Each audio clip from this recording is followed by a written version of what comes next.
Ink-a-dink, ink-a-dink, ink-a-dink, ink-a-dink, ink-a-dink, ink-a-dink, ink-a-dink, ink-a-dink, ink-a-dink. Wow!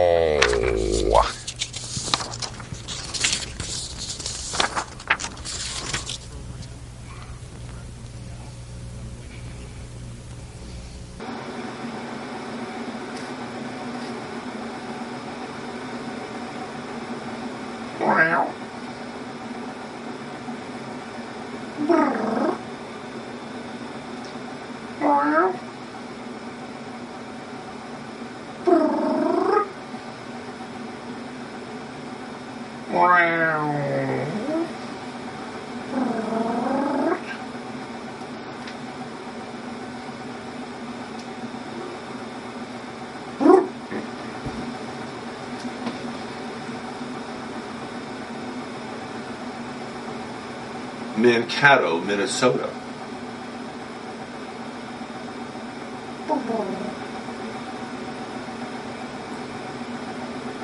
Kathmandu, Nepal. Mankato, Minnesota.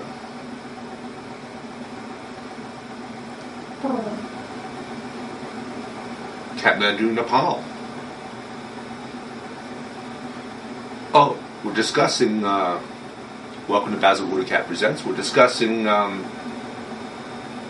finest place on the planet Earth, and we're having a disagreement. And it all really boils down to which comes first, the man or the cat, or the cat or the man, Basil reminds me. And I'm saying, hold on a second. You talk to him, Basil, while I'm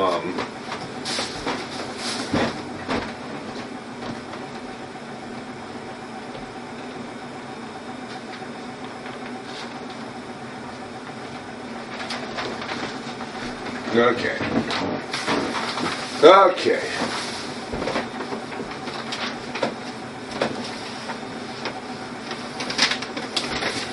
Okay, where were we? Oh. Mankato, Minnesota. Kathmandu, Nepal. Well, it's just going to have to go to be one of those unresolved issues, unresolved discussions. Well, what Basil really wanted to talk about today is he wants to talk about a couple of things. One, says he wants to talk about what people and cats have in common.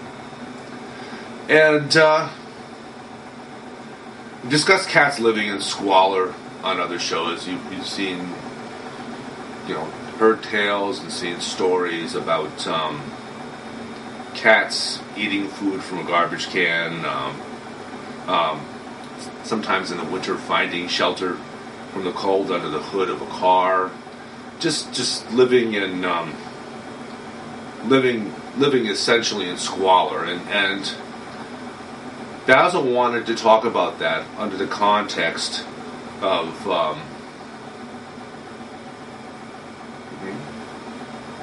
want to talk about that under the context of affluence and poverty. But actually, first, just to get it off to a really sad start, we're gonna play our old favorites. We're gonna play. Well, let's start off with Snarky. Snarky is actually our cameraman. Snarky has actually told us he's gonna not do our camera work anymore unless we play his favorite, because we've been playing Sad Cat Diaries on occasion, and without playing Sad Dog Diaries. So for you, Snarky, we're going to start off with Sad Dog Diaries. See you in a minute. It has occurred to me today that my dearest human has never sniffed my backside. I must bond with him in different ways. Like my father always used to say, if you want someone to look you in the eye, make sure that your mouth smells exactly like your butt. It's difficult to argue with that logic. And so I have eaten some rotting earthworms in preparation for my dear human's return. as well as one of his socks. Dear Diary, it's not so much that I miss my testicles. I know it's a rite of passage in our pack, and I'm sure that my dearest human has had his removed as well. But when that one bulldog comes to the dog park and parades his testicles around, I can't help but notice how Ginger looks at them. I love Ginger. To be fair, I will admit, he has a fine-smelling butthole. Dear Diary, the cat is a curious, magical creature. It's as if a teddy bear mated with a cactus, and it's much less fun to play with than it would appear. And yet it poops delicious candy into a box of pea-flavored sprinkles. Dearest human guards these treats jealously, often harvesting them into a barrel. But I will admit that I sneak one from time to time. They are delicious. Forgive me. Dear Diary, this is the 733rd day that I have tried to test what Cat swore to me was true. Namely, that if you hump anything long enough, you will find a vagina. So far, the results have been mixed. My dearest human's leg vagina has not revealed itself. However, I'm almost certain that I felt something on the brown teddy bear. More tests are needed. Dear Diary, I have yet to see my dearest human poop anywhere. I suspect he may not know how. I have resolved to try and teach him when we patrol the neighborhood each day in search of men with hats and beards. It is embarrassing to do in public, but he must learn somehow. I fear he will die of constipation if I don't succeed. Fortunately, my dearest human seems to show some interest and is now collecting my feces in a small bag. Soon. Dear Diary, I must be more careful when licking my genitals. My dearest human seems sensitive about it, most likely because he's incapable of licking his own. As always, I am in awe of his ability to be so noble, despite what I can only imagine are filthy, filthy genitals. He hides them every day. Dear Diary, today I have added a fourth circle to my pre-pooping ritual. As before, the first circle is to verify that I do in fact need to poop. The second is to check for gremlins and men with beards and hats. The third is to re-verify my need for pooping, and now the fourth is to honor my newly deceased toy. Stuffed llama, rest in peace. I didn't mean to shake your head off. Dear Diary, I told the cat about how my dearest human has promoted me, teaching me to shake so I can participate in his business dealings. However, Cat pointed out that I'm often unaware of what I'm shaking on. For example, when I shook the neighbor's hand this morning, I have no clue what I agreed to. None. Cat says this is how the devil buys souls. I will pee on the bed for comfort. Dear Diary, my dearest human asked me where the ball was when it was clearly in plain sight. I brought it over, and he threw it even farther away, then asked me where it was, and was very happy when I brought it again. Perhaps a metaphor?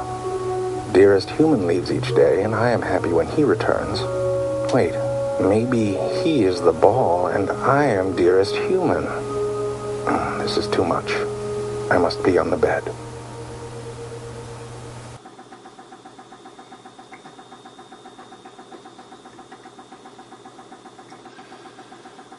Okay, well, are you happy? He didn't say anything because actually there was nothing in it, nothing appropriate for him to say under the circumstances. You know, dogs have two sounds in their vocabulary, two utterances.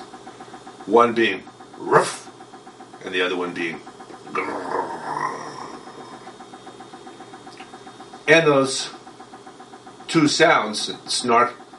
Oh, okay, he'll let us get by with this one more time. He'll let us remind him one more time because he wasn't able to communicate any other types of responses to us when we played Sad Dog Diary. But what dogs have the two sounds, the ruff and grrr, and those two sounds, when combined, only convey four ideas, depending on how you combine them and enunciate them, if you will. One being, feed me, scratch my belly, as Snorky lays on his back, take me for a walk, and whoops, I piddled on your carpet. Well, true or not, Snarky? True or not? Okay. Well, Basil wants us to take the spotlight off of Snarky for a minute and put it on us again. Okay, or at least on him. Okay, we've talked about cats living in squalor. We've talked about them feeding in garbage cans, finding shelter from cold weather under the hood of a car, which sometimes, sadly enough, leads to grisly results. Living wild, living feral, living off of, in most cases, the non-fat of the land. Unless they're in the countryside, they have a little bit more available to them. But and sometimes cats fall into this category after they've been taken care of for a period of time by people and unfortunately declawed. And Basil wants me to remind you kids out there, and he'll say it first so you cats can know exactly what he's talking about. Okay. That's it. Meow. Meow.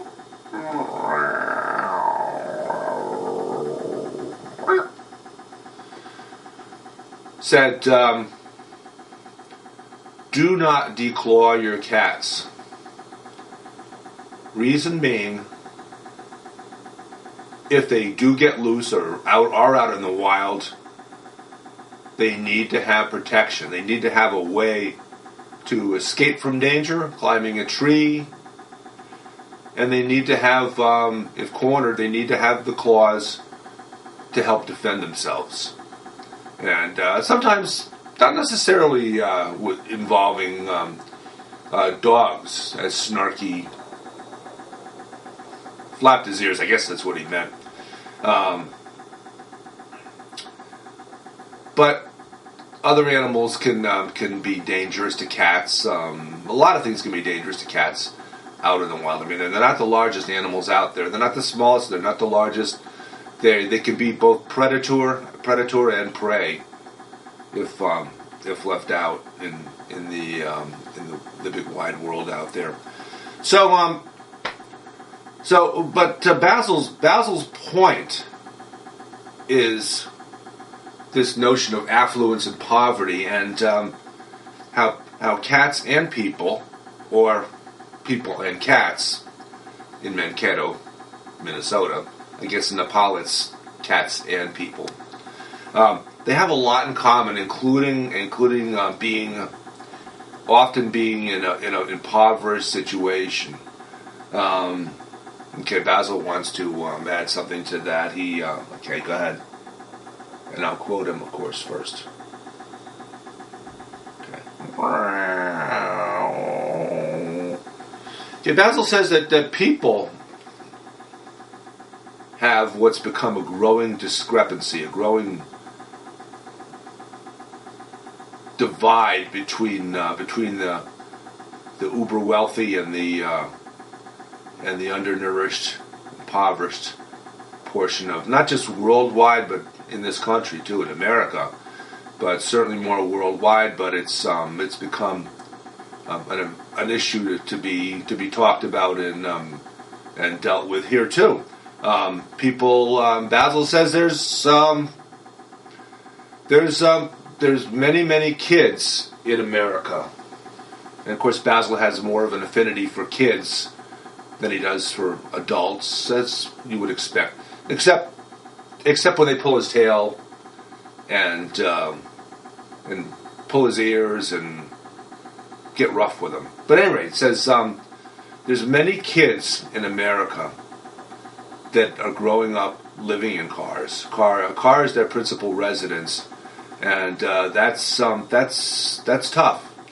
That's tough. I guess you can, for a little bit of gasoline, you can warm up a car by turning the heat on in the car and keep it warm for a fair amount of the evening, a fair amount of overnight, and then you can avail yourself of places, bathrooms in in service stations, etc., that a child can get dressed in the morning, or at least cleaned up a little bit before going off to school, and parents certainly try to keep their kids in school even through those rough times. But it's difficult for kids because if they're not dressed nicely, they could become the butt of other kids' jokes.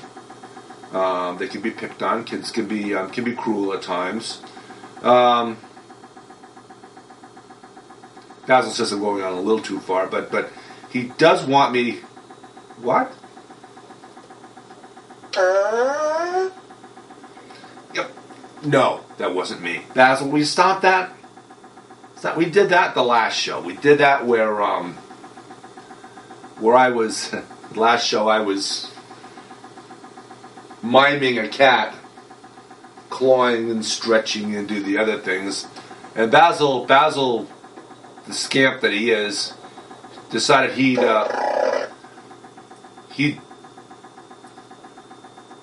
mimic me in a way that you couldn't tell it wasn't me. But okay, enough. We'll have to call a truce on that bit of fun and games, Basil. So anyway, so Basil wants you to think about helping kids out, and not just through private or religious organizations, because their resources are limited, because they don't have the wide range of ability to take care of a lot of people, because there are so many, literally hundreds of thousands, perhaps more kids, and certainly a lot of adults too, growing up and living in poverty. Hold on a second, this is important. Morning, this is David. Hey, how you doing, Mary?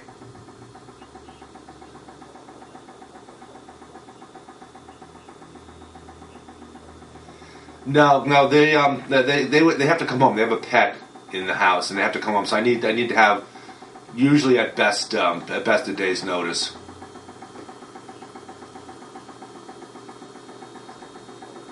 Oh shoot! Hold on, I'm in a bad spot of losing you. Hold on, I'll try to keep you on the line. That always works. So where were we? Okay. So Basil wanted to point that out, that it's certainly not just cats, not just dogs, as Snarky would point out, but people too need to have a helping hand, and Basil understands the power of social services, government, etc. Government to help out, and with the additional power the government has over small agencies and individuals and religions and churches and things, has the power to do good on a wider basis. And it's bureaucratic, granted, but our government can do so much more than a small group can. So at any rate, that's one of the things he wanted to talk about. Okay, well it's the large phone, and it sounds like. Hello, Basil BuddhaCat presents. Good morning.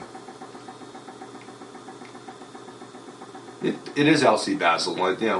This is, but Elsie's gained in prominence. She normally ends up checking in on the smaller phone, but this time she's been elevated in stature to the larger phone. Okay, Elsie has a friend with her. She knew that we wouldn't give the friend status, the status that we give Elsie, but we're gonna. Okay, we'll do this for now, Elsie. And Elsie's gonna have to translate, because Elsie in the hereafter has become good friends with the dog in particular, and she says that we're gonna know who this dog is, mainly through the owner of the dog. Okay, because we've heard of the owner. The owner was actually, she says, a candidate for president of the United States. Okay, that kind of narrows it down. Well, it doesn't really, but it helps a little bit. Could you just tell us, Elsie, who that dog is? She says it's actually the dog that belonged to former presidential candidate and perhaps future presidential candidate Mitt Romney. Okay. Elsie's translating a story that's being related to her and by.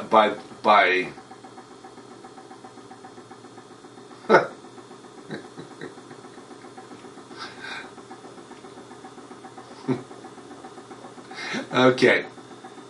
She says the dog's nickname is initials LR. LR. Okay, so R for Romney. No, she says the R is not for Romney, and the L does not represent a typical first name. Okay. She says that LR actually is the initials for luggage rack. Okay. Okay. Elsie's translating, passing along a story that LR told her when they were both, they're both in the hereafter, both passed along to another place, another world, we'll say. She wants to remind humans, for goodness sakes, don't do what the Romney family did to LR. They went on vacation, and apparently, I don't know, there wasn't room inside the family car, or perhaps the dog was, one of the kids was allergic to dog hair, or perhaps maybe they just didn't like the smell of LR. Maybe he hadn't had one of his 3-time-a-day baths. So they decided to tie LR to the luggage rack on top of the family car. And we had questioned this story as to whether it was true or not, because it didn't seem to us like that would be something that someone that you'd find another way to do it. You'd get a bigger car, or you'd have someone take care of the family pet while they're away on vacation. But anyway, she's saying that it is true that LR was tied to the luggage rack on top of the car, and Elsie's reminding us and to pass along, don't do that. It's not a good thing to do. I mean, it's kind of tough. I mean, dogs like to stick their head out the window when they're in the car, but certainly not a good idea to have them actually completely outside the car. So at any rate, thanks for calling Elsie and LR, and thank you for voicing that concern and for us to pass along. Thanks. Bye bye. You know, Basil, we've had the little phone, the little inky dinky phone went off. Now we know that the Basil phone, the Nickelodeon phone, is the smaller of the two phones than the Cat in the Hat phone. And the Cat in the Hat phone, of course, conversely, is the larger phone that we reserve for our more important call-ins. But Tweety says she's got a caller in on hold from the little phone that wants to talk to us, and she says that he's passed along that this is very urgent, and it involves cats. So let's take that one. Hello, Basil BuddhaCat presents. Well, now I know why this caller's been relegated to the Eensy Weensy phone. It's Basil. It's our friend. It's our someone we know named Ted Nugent, and we've had Ted on the show a number of times talking about many things, and we've given Ted a little bit of a rough time about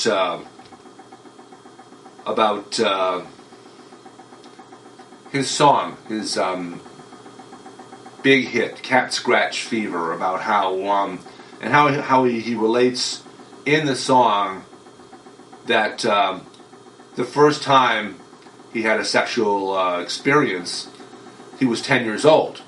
And we've wondered out loud whether perhaps the girl who we had the experience with was also 10 years old. And it's been suggested by many callers in since then that the girlfriend actually was younger than 10. And Ted's a little miffed about that. Okay. He, you really want us to relate that? Okay, hold on. I want you to listen in so as I relate it, so that you can make any corrections if I misspeak. Okay, Ted says it actually wasn't a 10-year-old girl either. It wasn't a younger girl. It wasn't a 10-year-old girl. In fact, it wasn't a girl. It was a real cat. That's why he called it Cat Scratch Fever, not because we're laughing. And can you hear him? Ted is screaming. Says, what? Doesn't every red-blooded American kid and every red-blooded young man have his first sexual experience with an animal? I mean, well, I think you should have been left well enough alone with the 10-year-old girl and just argue the point that since you were 10 years old at the time, it's pretty gross and disgusting, but not nearly, I think, as gross and disgusting. Basil says he's been holding back, but it's actually, he knows who that cat was, because that cat actually was involved in another story we've discussed, and that was a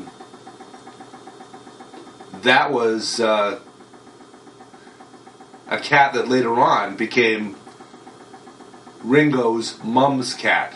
Remember WTF, or as he came to be known as WTF.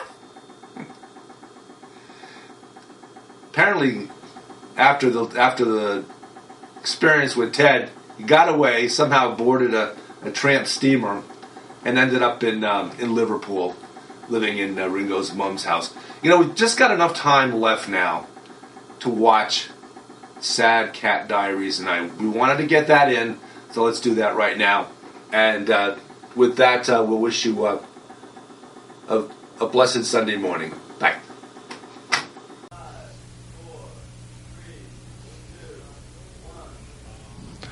They say they'd rob your grandma blind on Wall Street,